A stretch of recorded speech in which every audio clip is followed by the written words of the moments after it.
Hello, my name is Ben Commons. I'm part of the lead med staff at the DYFI, and today I'm going to be talking about hypoglycemia and hyperglycemia treatment at DYFI.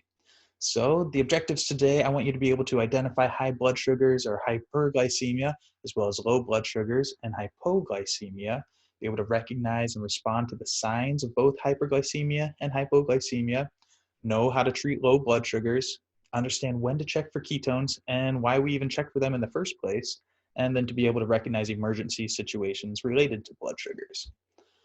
All right, so first off, before we can talk about highs and lows, we need to know what normal blood sugar ranges are. So a normal blood sugar range is really between 70 and 100 when we're talking about fasting blood sugars. Now with diabetes, we know blood sugars are going to go up and down a little bit more than that. We're not going to be able to keep them in that window. So we like to keep them a little bit more to like a 70 to 150 range. And that can vary a little bit depending on age.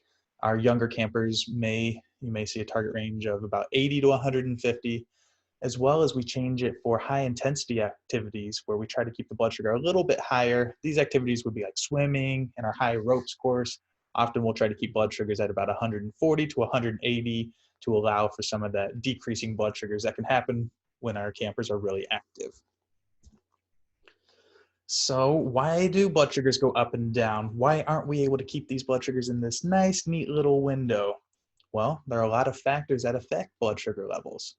First one we see is food, obviously. Food will increase blood sugar, especially carbohydrates. That's that nutrient that we're really going to focus on. That's what gets quickly turned into sugar that raises blood sugar. Yes, proteins and fats are also going to raise blood sugars, but they do it in a little different way, and it's usually a much slower response. So we really focus on carbohydrates. You're going to be working a lot with those. At mealtime, we're going to do carbohydrate counting. You're going to be using that information to help dose insulin off of. That leads us right to the second factor is insulin. Insulin lowers blood sugars. Insulin's job is to take sugars from the food that we eat and allow the body to actually use the sugar for energy. Without insulin, all that sugar just gets trapped in the bloodstream and you'll see an elevated or a high blood sugar. So you get high blood sugars when you don't have enough insulin, and insulin's used to lower that blood sugar. Another thing would be activity. Activity usually lowers blood sugars.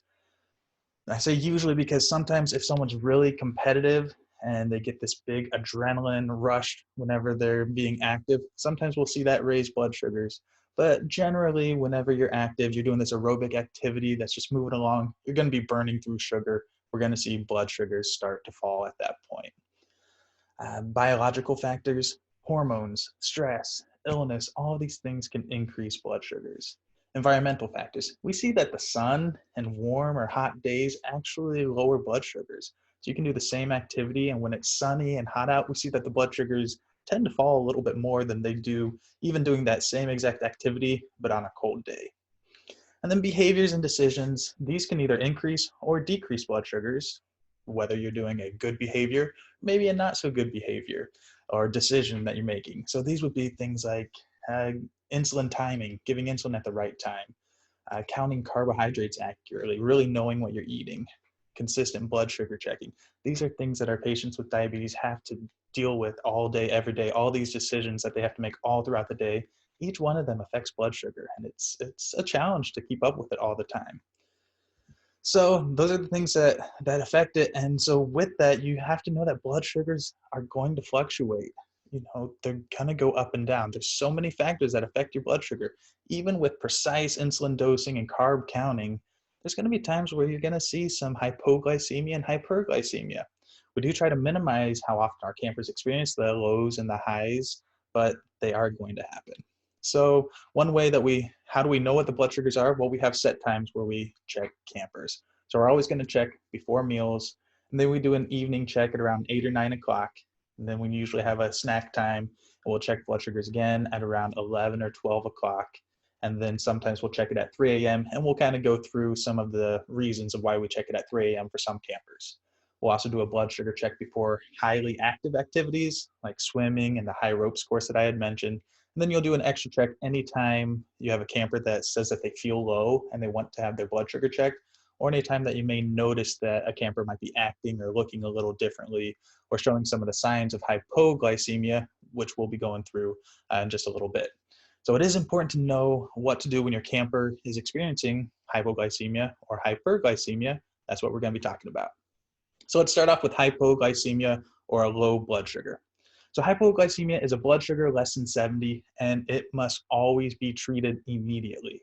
This is something that, if it's left untreated, can lead to a coma or a seizure, a loss of consciousness. Something really severe can happen if low blood sugars are left untreated. So we immediately treat them. And just so you know, campers will often be able to feel when their blood sugar is low. They're usually going to be able to recognize some of the symptoms because it's something that they deal with on a day-to-day basis, and they know how to treat it. They're going to be able to help you with that, but not every camper will be able to as well. So you need to be able to identify some of these signs and symptoms, as well as how to treat a low blood sugar. And again, like I mentioned earlier, some of the younger campers will treat blood sugars less than 80 as low, so you don't have to be hard and fast on that 70 exactly. If a camper says that they're low when they're less than 80 and they treat it, it's fine. Go ahead, we'll treat that at that level as well. So what are some of the signs of low blood sugars? So often we'll see shaking or tremors, rapid heartbeat. They can feel anxious or like a panic. Hunger is common, like a mouth tingling or some numbness, tingling in your lips. Commonly we'll see sweating. That's a really common one as well. Some people get a headache or the inability to concentrate or make decisions quickly when your blood sugar is low. That's really difficult. Nausea sometimes, I don't see a ton of that, but that is something that some kids will feel. And then very common as well is just a dizziness or kind of a weakness that goes along when a blood sugar is low. And let me move my picture here a little bit. But you can see again, we'll mention severe hypoglycemia can result in seizures or loss of consciousness, confusion, slurred speech. So again, this has to be treated and has to be treated right away. All right, if we go to this next one, this is kind of our treatment protocol. And we have a different one you'll see on the left for the daytime hypoglycemia. And then on the right, we do a nighttime hypoglycemia. That's a little different. So if we start with the daytime one, again, if a blood sugar is less than 70, what do? We give fast acting carbs. And so you'll need 10 or 15 grams of carbohydrates that are fast acting if blood sugar is less than 70. If it's less than 50 when you discover that the blood sugar is low, we'll do a double treatment of 20 to 30 grams. So after they receive that treatment, you'll go ahead and the next step would be recheck the blood sugar in 15 minutes. You'll often hear this as the 15-15 rule, and that just means 15 grams of carbs, recheck 15 minutes later, do it again as needed. So you can see that arrow goes back up. If that recheck in 15 minutes is still less than 70, you just do the treatment again. And you may have to do the treatment 2 or 3 times before their blood sugar comes up. That's okay, as long as they're still able to eat and drink.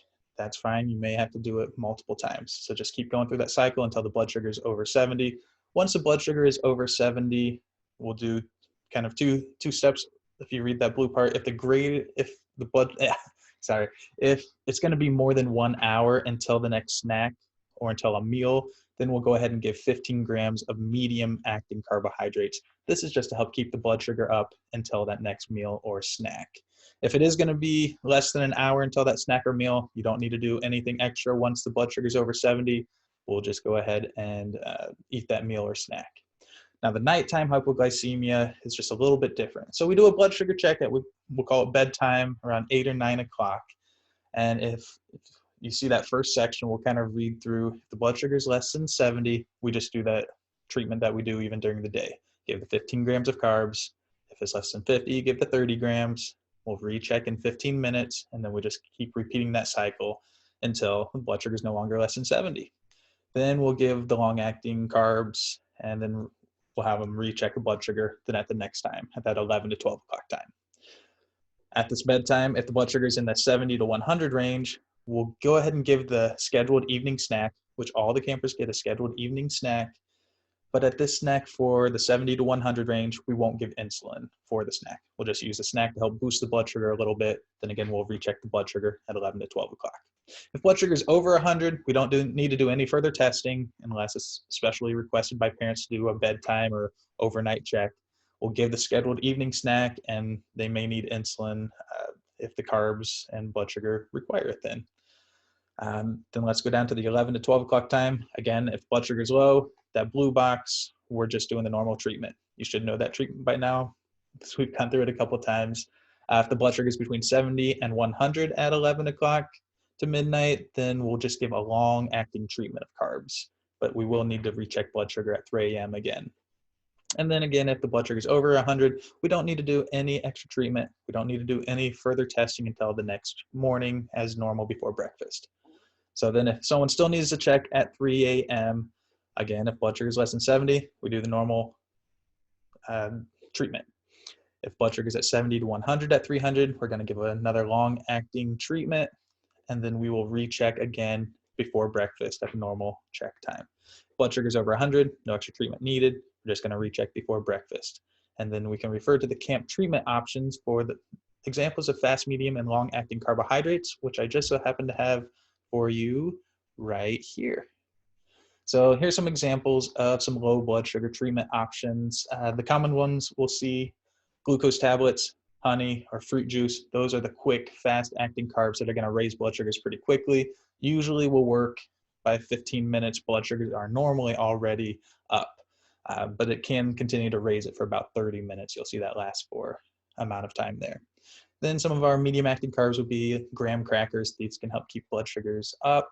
Peanut butter has a nice source of protein and some carbohydrates in it that last a lot longer. So these are good long-acting treatment, peanut butter and milk. And then you'll see the instant glucose tablets. We don't usually use those very often, but you will see glucagon as well. And glucagon, if you see in the comments there, this would be only used if unconscious or having a seizure. So even if a blood sugar is extremely low, if the camper is able to continue to eat and drink and can take carbohydrates by mouth, we don't need to give glucagon. Even if it's been 2 or 3 treatments, blood sugar's still low, they wouldn't have to have glucagon as long as they're able. At this point, I wouldn't expect anyone to have to give glucagon. I want you to just contact your lead med staff if there was a situation where there was a low blood sugar and the camper wasn't able to eat or drink anything. Give one of us a call. We'll come through and we'll check on the situation of whatever's needed. But it is good to know how to give glucagon as well in case there's an emergency that you would need to. So let's go through how to prevent and treat hypoglycemia. These are the basic things that we do to help keep lows from happening in the first place. But again, we aren't going to be able to prevent them entirely. First thing, know the camper's insulin regimen. We're going to have that all written down. We're going to have these medical records that you're going to be able to see all of their insulin regimens on. You need to know the carbohydrate count and the portion sizes at meals and at snack times. You can be checking campers' blood sugars during the scheduled activities. Know the scheduled activity and the level of activity, which again, we give you before the activity of whether it's going to be a low or moderate or a high level of activity. And then make sure that you follow that hypoglycemia treatment protocol. Okay, well, that should wrap up the low blood sugars. Let's go into hyperglycemia or high blood sugar. So hyperglycemia, the opposite, is having too much sugar in your bloodstream. Campers will each have a specific target blood sugar that's going to be used for a correction for high blood sugar. And this number is usually between 100 and 150, and it's going to be used in their calculation. Again, this will be in their medical record of what is used at mealtime to help bring down a blood sugar. And often they'll try to bring it down to 100 or 120 or 150. If it's higher than that, they have a correction formula that's used to help bring that down. And that insulin, again, will be given at meal times to correct for those if they have a high blood sugar. And if blood sugars are severely elevated over 300, additional steps will need to be taken. We're going to go through those. But first, let's go through some of the signs and symptoms of having a high blood sugar that some of these campers may feel or that you may notice. Fatigue, blurred vision, excessive thirst, increased hunger, increased urination. They just need to go to the bathroom a lot. If you notice the two that I skipped over, that fruity breath or the nausea and vomiting, those are usually with a little bit more severe high blood sugar where the body's starting to make ketones. Those ketones are what actually has that fruity smell to them and can also make a camper nauseous or start vomiting as they may be entering into a state of DKA or diabetic ketoacidosis, which we'll talk about just a little bit more in depth here. So what are ketones or what is DKA? Well, ketones are the result of your body breaking down fat to be used for energy when there's not enough insulin present. So ketones are acidic and they can cause stomach aches, they can make you feel nauseous, they can make you start vomiting, and eventually they can lead to diabetic ketoacidosis if those ketone levels just build up in your bloodstream. Okay. DKA can cause a coma or death if left untreated. So it's really severe. It's an emergency. It's something that we need to treat right away. How do we treat it? With insulin, with fluids. Normally, if it's caught early, we can still just do that with injections, and they don't need to go to the hospital or to an emergency room at that point if we can catch it quickly enough. So to help prevent DKA, we're going to follow this hyperglycemia treatment protocol anytime a blood sugar gets over 300, or if a camper's sick, because if they're sick, they can start making ketones, and a situation can change very quickly when you have diabetes and you get sick. So we'll do this protocol if someone's ill as well. So what is that protocol? Here it is. So if you look over here on the left, this is the treatment protocol. This is when blood sugars, again, are over 300 or camper's sick. So first thing we would do, we check for ketones. And we do kind of separate it into two sections. If you see, one side says pumps, the other side says injections. So campers will be getting their insulin either through an insulin pump or by injections. So if we start off with pumps, if they're negative or trace, that's basically there's no ketones or there's just a tiny amount of those. We can just check the pump site for any problems. If there's any leaking, or you can see that it's been pulled off, it's not really connected anymore, give us a call. We'll need to do a pump site change if you find any issues. If there aren't any obvious issues found and the ketones are just a trace or less, we can still give a correction as needed with the pump, and then continue to monitor those as well. If the ketones are a little bit larger, they're small, moderate, or large, that's when we want you to contact us as lead med staff. We're going to give an extra dose of a correction of insulin to help bring down a high blood sugar, as well as to correct for the ketones. Then we'll have them recheck the blood sugar in 1 or 2 hours. We'll change a pump site if the camper is using a pump, and then we'll just kind of repeat that cycle every 1 to 2 hours until the ketones are clear and the blood sugar is coming down. Okay. So if they are using injections, then if they have small, moderate, or large ketones, again, you call on the lead med staff, and then we'll do the cycle where we give extra insulin for the blood sugar for ketones, and then we'll keep doing that 1 or 2 hours as well. We just don't have to worry about changing the pump site. If they're already just using injections, then we can do it all by injection.